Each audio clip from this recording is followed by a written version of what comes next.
Our teeth are amazing. They are one of the most important parts of our body, playing a crucial role in our daily lives.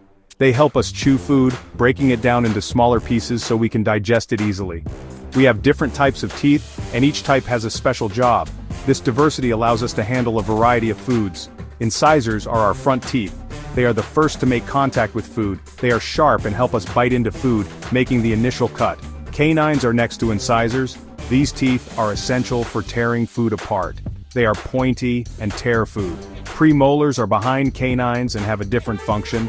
They crush and grind food, making it easier to swallow and digest. Molars are at the back of our mouth for serious grinding.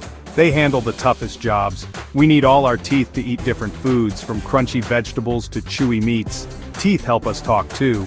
They play a key role in forming words and sounds. They help us make sounds, allowing us to communicate clearly. Our tongue also helps us talk. It works in harmony with our teeth. It moves around in our mouth, positioning food and aiding in speech. Our teeth and tongue work together seamlessly. They are a perfect team. They help us eat and speak, making our daily activities possible. Did you know that teeth are very strong? They can withstand a lot of pressure. They are covered in enamel, which is incredibly tough. Enamel is the hardest substance in our body. It protects our teeth from wear and tear. It protects our teeth from damage, keeping them strong and healthy. But we still need to take care of them. Good dental hygiene is essential. Brushing our teeth twice a day is important. It helps remove plaque and prevent cavities. We should also floss every day. Flossing reaches places that brushing can't. This removes food particles stuck between our teeth, preventing decay and gum disease. Visiting the dentist regularly is also important. They can spot problems early. The dentist checks our teeth and makes sure they are healthy. Regular checkups keep our smile bright. When we are babies, we have milk teeth. They are also called baby teeth. We have 20 milk teeth. They start to grow when we are about 6 months old. By the time we are 2 or 3 years old, we have all 20 milk teeth. Milk teeth are smaller than permanent teeth. They are also whiter. Milk teeth are important for chewing food. They also help us learn to speak properly. But milk teeth don't last forever. Around the age of 6 or 7, our milk teeth start to fall out. Permanent teeth start to grow in their place. Permanent teeth are bigger and stronger than milk teeth. We have 32 permanent teeth, including our wisdom teeth. Sometimes there is not enough space for wisdom teeth. Then we have to get them removed by the dentist. Imagine a food-breaking factory inside you. That's your digestive system. It breaks down food into tiny pieces. Your body uses these pieces for energy and growth. The journey starts in your mouth. You chew food with your teeth. Saliva mixes with the food. Saliva helps break down carbohydrates. Next, the food travels down a long tube called the esophagus. It reaches your stomach where it gets churned and mixed with digestive juices. These juices break down proteins. From the stomach, the food, now a soupy mixture called chyme, goes into the small intestine. Here, most of the nutrients are absorbed into the bloodstream. The liver and pancreas release more digestive juices to help. Finally, the leftover waste goes into the large intestine. Water is absorbed here and the remaining waste becomes solid. This is stored in the rectum and then exits your body as poop. Have you ever wondered how food moves through your digestive system? It doesn't just fall down. Muscles in the walls of your esophagus, stomach, and intestines work together. They create wave-like movements called peristalsis. Think of squeezing a tube of toothpaste. You push the paste along. That's similar to how peristalsis works. These muscle contractions squeeze and push the food along the digestive tract. Peristalsis ensures that food travels in one direction. Even if you stand on your head, food will still move down your digestive tract. Gravity helps, but peristalsis is the main force behind food movement. So, next time you eat, remember the amazing muscle action happening inside you. Section 5. Amoeba versus human versus cow digestion showdown. Digestion is how living things break down food. But not all creatures digest food the same way. Let's compare how humans, amoeba, and cows digest their food. Humans have a complex digestive system with many organs. We eat a variety of foods, from fruits and vegetables to meat and grains. Our digestive system breaks down these complex foods into simpler molecules. Amoeba, being single-celled organisms, have a much simpler process. They engulf their food and digest it within their single cell. Cows, on the other hand, have a special digestive system designed for their plant-based diet. They are ruminants, which means they have a 4-chambered stomach. Each digestive system is unique and adapted to the organism's diet and lifestyle. Understanding these differences helps us appreciate the diversity of life on Earth. Section 6. Ruminants, masters of grass munching. Cows, goats, and sheep are ruminants.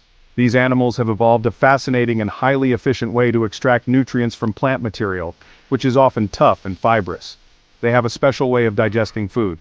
Unlike humans, their digestive system is uniquely adapted to break down cellulose, a major component of plant cell walls. They have a four-chambered stomach. Each chamber plays a crucial role in the digestion process, allowing these animals to maximize nutrient absorption.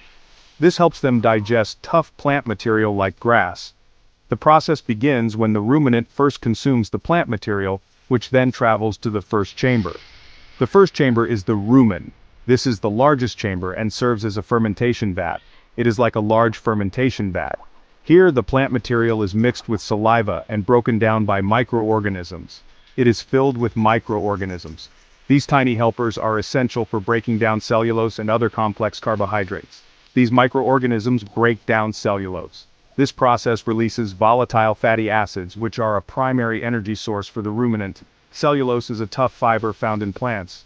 Without these microorganisms, ruminants would not be able to access the energy stored in plant material. The second chamber is the reticulum. This chamber works closely with the rumen to further break down food particles. It helps to form food into small balls called cuds. These cuds are then regurgitated back to the mouth for further chewing. The ruminant regurgitates the cud back up to its mouth. This process allows the animal to chew the food more thoroughly. It chews it again with its strong molars.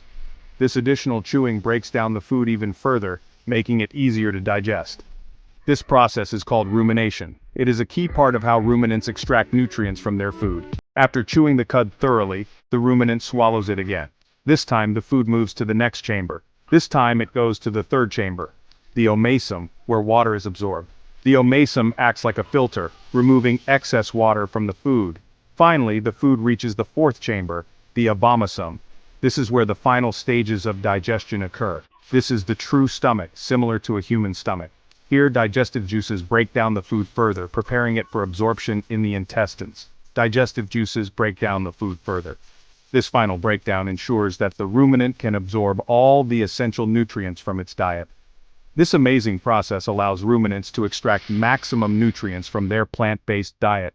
It is a remarkable adaptation that enables them to thrive on a diet that many other animals would find indigestible. Section 7. Amoeba's tiny tummy digestion in a single cell. Amoeba is a tiny creature made of just one cell. It lives in water. Amoeba doesn't have a mouth or stomach like us.